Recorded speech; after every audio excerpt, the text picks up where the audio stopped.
অধ্যায় ৫ বিনিয়োগ। ভেস চমকে ওঠার পর আবার মিশনের বিবরণ পড়ল এবং বুঝতে পারল যে সে একটা গুরুত্বপূর্ণ বিষয় উপেক্ষা করেছে। মিশনে বলা হয়েছে তাকে নিজের তৈরি ভার্চুয়াল মেক বিক্রি করতে হবে। এই কথার মানে তাকে ওই বিশ্রী ফ্যান্টেজিয়া আরই বিক্রি করার চেষ্টা করতে হবে না, যেটা বোকাদের গছিয়ে দিতে হয়।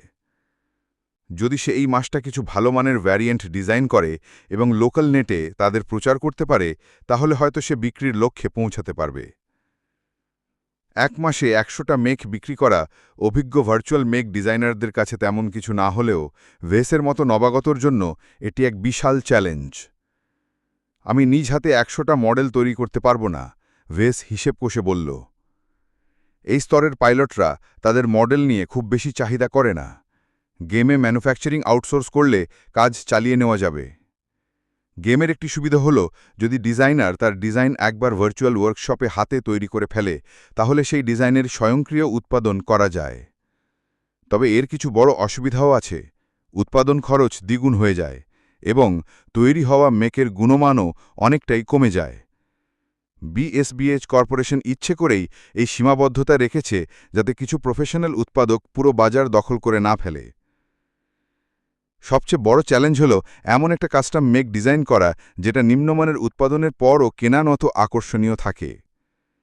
কমপক্ষে একটি দিক দিয়ে প্রতিযোগীদের তুলনায় এটি এগিয়ে থাকতে হবে। এই ধরনের ডিজাইন ভেস কখনোই একা করতে পারত না। ভাগ্যক্রমে টিউটোরিয়াল মিশনগুলো শেষ করে সে কিছু ব্রাইট ক্রেডিট এবং ডিজাইন পয়েন্ট অর্জন করেছে। এগুলো বুদ্ধিমত্তার সাথে ব্যয় করতে পারলে অনেক কাজে লাগবে। ১ মাসের কড়া সময়সীমা সত্ত্বেও ভেস ভীষণ উদ্দীপিত ছিল। মিশন পূরণের পুরস্কারে বলা আছে সে একটি বাস্তব মেকের প্রোডাকশন লাইসেন্স পেতে পারে। পুরনো মেকগুলোর লাইসেন্সের দাম কম হলেও সেগুলোর ব্যবহার খুব সীমিত। আধুনিক মেকগুলোর লাইসেন্স শুরু হয় কয়েক কোটি ব্রাইট ক্রেডিট থেকে, যা ভেসের পক্ষে এখন তোলা সম্ভব নয়। সিস্টেম যদি লাইসেন্স সরবরাহ করে, তাহলে তার আনুমানিক খরচ ৮০% কমে যাবে। তবে পুরস্কারের র্যান্ডামনতা নিয়ে ভেস কিছুটা চিন্তিত ছিল। এখনও পর্যন্ত সে খুব একটা ভাগ্যবান হয়নি, তাই এবারও যদি একটা অপ্রয়োজনীয় মডেল এসে পড়ে, তাহলে তার কোনো উপকার হবে না। শতবর্ষ পুরনো ডিজাইন যুদ্ধক্ষেত্রে প্রায় অচল। যদিও কিছু ডিজাইনার পুরনো মডেল আধুনিক প্রযুক্তি দিয়ে নবায়ন করে একটা ছোট বাজার ধরেছে, কিন্তু তা কখনোই বড় বাজার হয়নি। অন্যদিকে যদি র্যান্ডাম ভাগ্য তাকে অতিমূল্যবান কোনো মডেল দিয়ে দেয়, তাহলে সেটি তৈরি করতেই কাঁচামাল খরচে বিলিয়ন ব্রাইট ক্রেডিট লেগে যাবে। এমনকি ভেসের পুরনো 3D প্রিন্টার সেটি তৈরির উপযুক্ত নাও হতে পারে। খারাপ ভাগ্য হলে বড় প্রতিষ্ঠানগুলোর সন্দেহ হতে পারে যে এই একার মেকবুটেকে এত দামি লাইসেন্স এলো কোথা থেকে। ভেস মাথা ঝাঁকিয়ে বাস্তবতায় ফিরে এলো। আগে ডিজাইন পয়েন্টগুলো খরচ করি, এতেই আমার মতো একজন নবশিক্ষার্থীর জন্য অনেক উন্নতি সম্ভব। টিউটোরিয়াল শেষ করে সে একসাথে ১০০০ ডিপি পেয়েছে। তবে সামনে এত পয়েন্ট পাওয়ার আশা নাই। একটি সফল ডিজাইনের জন্য সে ১ ডিপি এবং বিক্রির জন্য আরেকটি ডিপি পাবে। এই হারে সে অচিরেই এক বড় সংকটে পড়বে। স্ট্যাটাসে পড়ে থাকলে পয়েন্টগুলো কোনো উপকারে আসবে না। এখনই আমার সামর্থ্য বাড়ানোর দরকার। সম্প্রতি করা ডিজাইন ও বাজারে তোলার অভিজ্ঞতা তাকে নিজ সক্ষমতার যথাযথ উপলব্ধি দিয়েছে। সে এখন জানে তার কোন দিকগুলো দুর্বল এবং কোনগুলো শক্তি। স্ট্যাটাস: নাম ভেস রারকিনসন, পেশা নবীন মেক ডিজাইনার, বিশেষায়ন নেই, ডিজাইন পয়েন্ট ১০১২, বৈশিষ্ট্যসমূহ: শক্তি ০.৬, দক্ষতা ০.৭, সহনশীলতা ০.৬, বুদ্ধিমত্তা ১.২, সৃজনশীলতা ০.৩, মনোযোগ ১, নিউরাল সামর্থ্য F। দক্ষতাসমূহ: মূল্যায়ন: সঠিক পথে হাঁটা এক হেরে যাওয়া লোক। ভেসের স্ট্যাটাসে আগের তুলনায় খুব বেশি পরিবর্তন আসেনি, শুধু তার মনোযোগ ০.১ পয়েন্ট বেড়েছে। যদিও সে পরিশ্রম করে নিজের বৈশিষ্ট্য এবং দক্ষতা বাড়াতে পারত, সিস্টেমও সেটি করতে পারে। সে চাইলে সিস্টেম থেকে যন্ত্রপাতি বা পোষা প্রাণী কিনতে পারত, কিন্তু এই মুহূর্তে তার আসল দরকার নিজের সামর্থ্য বাড়ানো। ওয়েস এতটাও বোকা না যে বাইরের সাহায্যের উপর নির্ভর করেই এগোবে। 2-3 ঘন্টা ধরে শপ আর স্কিল ট্রি ঘেটে ওয়েস অবশেষে একটা ব্যয়ের পরিকল্পনা ঠিক করল, যা সিস্টেমের নির্ধারিত দামের উপর ভিত্তি করে। বৈশিষ্ট্য বা অ্যাট্রিবিউটস ছিল মৌলিক ভিত্তি। সবগুলো কাজে না এলেও বুদ্ধিমত্তা, মনোযোগ এবং সৃজনশীলতা তার ভবিষ্যৎ সীমা নির্ধারণে বড় ভূমিকা পালন করবে। তার সৃজনশীলতা মারাত্মকভাবে দুর্বল ছিল, যেটা সে নিজেও বুঝতে পারত। যখনই সে কোনো ছবি আঁকত, মানুষ বিরক্ত হয়ে তাকাত। ভেস এই 3টি মূল বৈশিষ্ট্য উন্নত করতে চাইলেও এত বড় বিনিয়োগে তাৎক্ষণিক ফল মিলবে না। এগুলো অনেকটা অস্পষ্ট এবং দীর্ঘমেয়াদী। তবে দক্ষতা, স্কিল ট্রি বিকাশে তাৎক্ষণিক ফল পাওয়া যায়। ব্যবহারিক সাবস্কিল যেমন 3D প্রিন্টার ব্যবহারের দক্ষতা বা মেকের ওজন ভারসাম্য নিয়ন্ত্রণের দক্ষতা, তা সে এখনই বাড়াতে পারে। বেশিরভাগ উন্নত স্কিল আনলক করতে লক্ষ লক্ষ ডিপি প্রয়োজন, এবং তার আগে আরও অনেক স্কিল অর্জন করতে হয়। এখন সেগুলো তার নাগালের বাইরে। সে কিছু কম দামি স্কিল বেছে নিল, যেগুলো তার ডিজাইনকে বাস্তবে আরও কার্যকরী করবে।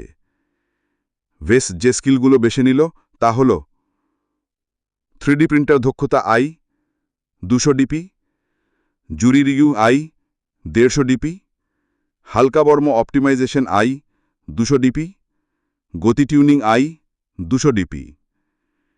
এই স্কিল নির্বাচন ছিল হালকা মেকের দিকে পক্ষপাতমূলক। এটি একটি বাস্তব সিদ্ধান্ত, কারণ ভারী মেক তৈরিতে প্রচুর উপাদান লাগে এবং সেগুলো সাধারণত সামরিক বা পেশাদার প্রতিষ্ঠানের জন্য বানানো হয়।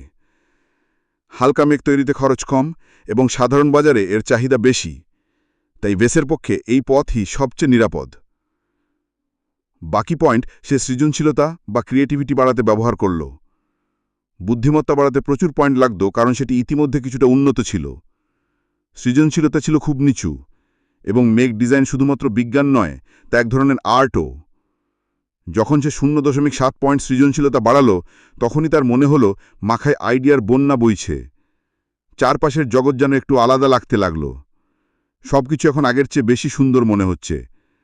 লাকি তার রোবোটিক বিড়াল আগেও ভালো লাগত, কিন্তু এখন মনে হচ্ছে এটা এক আর্টওয়ার্ক। এই বড় সৃজনশীলতার বুস্ট সত্যি দারুণ। বুঝতেই পারিনি এতদিন এই জিনিসটা যে আমাকে পিছিয়ে রেখে দিচ্ছিল।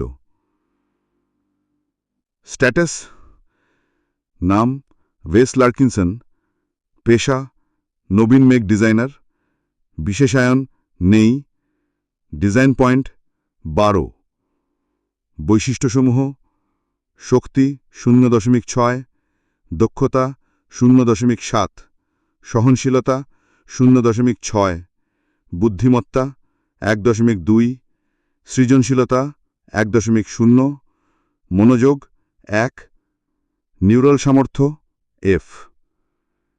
দক্ষতাসমূহ: অ্যাসেম্বলি নবশিক্ষার্থী, 3D প্রিন্টার দক্ষতা আই, ব্যবসা শিক্ষানবিশ, কম্পিউটার বিজ্ঞান অযোগ্য, গণিত অযোগ্য, মেকানিক্যাল শিক্ষানবিশ, জুরি রিগিং আই, গতি টিউনিং আই, ধাতুবিদ্যা শিক্ষানবিশ, ভৌতবিদ্যা নবশিক্ষার্থী, হালকা বর্ম অপটিমাইজেশন আই। মূল্যায়ন: এমন একজন যে হালকাদের ভালোবাসে। এই খরচের ফলাফল ভেসের মন ভালো করে দিল। সে আর অপেক্ষা করতে পারছে না। তার নতুন সৃজনশীলতা এবং সাবস্কিল দিয়ে ডিজাইনার মোড চালু করে কিছু ডিজাইন করা এখন সময়ের ব্যাপার। এর আগে সে তার পুরনো 2RE ভ্যারিয়েন্টটা গেমের ম্যানুফ্যাকচারিংয়ে ছেড়ে দিল, যাতে আয়রন স্পিরিট নিজেই তা তৈরি করে। ন্যূনতম দাম হয়ে দাঁড়ালো 3200 গোল্ড, যা খুব বেশি না হলেও বাজারে প্রতিযোগিতা নয়। তবে সে দামটা অপরিবর্তিত রাখল, কারণ এবার তার উদ্দেশ্য লাভ নয়, বরং 100টা বিক্রি সম্পন্ন করা। 3200 গোল্ড দিয়ে এমন 20টি মেক কেউ কেনে না। এখন যে আমি কিছু স্কিল বাড়িয়েছি, দেখতে পাচ্ছি এর ডিজাইনে কত ফাঁক ফোকর ছিল। সত্যি বলতে এত বাজে ডিজাইন দেখে এখন আমি নিজেই লজ্জিত। তবুও বিক্রি তো বিক্রি, তাই সে ডিজাইনটা ডিলিট করল না। এরপর সে কয়েক ঘন্টা কাটালো গেমের মার্কেটপ্লেসে কম্পোনেন্ট সার্চ করে। নতুন স্কিলগুলো তাকে নিম্নমানের যন্ত্রাংশ সহজেই ফিল্টার করতে সাহায্য করল। অতিরিক্ত সৃজনশীলতা তাকে কিছু অপ্রচলিত সংমিশ্রণ ভাবতে সাহায্য করল, যেগুলো সে তার জুরি রিগিং স্কিল দিয়ে কাজে লাগাতে পারে। শেষে সে কিছু উন্নতমানের এক্সটার কম্পোনেন্টের ভার্চুয়াল লাইসেন্স কিনে নিল। Astoria experimental flight system 25,000 bright credit, Fiat ECM MKI 7,000 bright credit, red eye assisted aim module 9,999 bright credit, MTTR removable battery pack 3,000 bright credit, হারকোনিক্স light DMR version 3 19,999 bright credit, festive cloud generator 5,000 bright credit, marine 21 ultra light armour plating 10,000 bright credit. মোট প্রায় 80,000 bright credit খরচ হয়ে গেল এগুলো কিনতে। এতটা খরচ কিছুটা দুঃখজনক হলেও ভেস নিজেকে বোঝালো যে এটা ছিল প্রয়োজনীয় বিনিয়োগ, কারণ এই কম্পোনেন্ট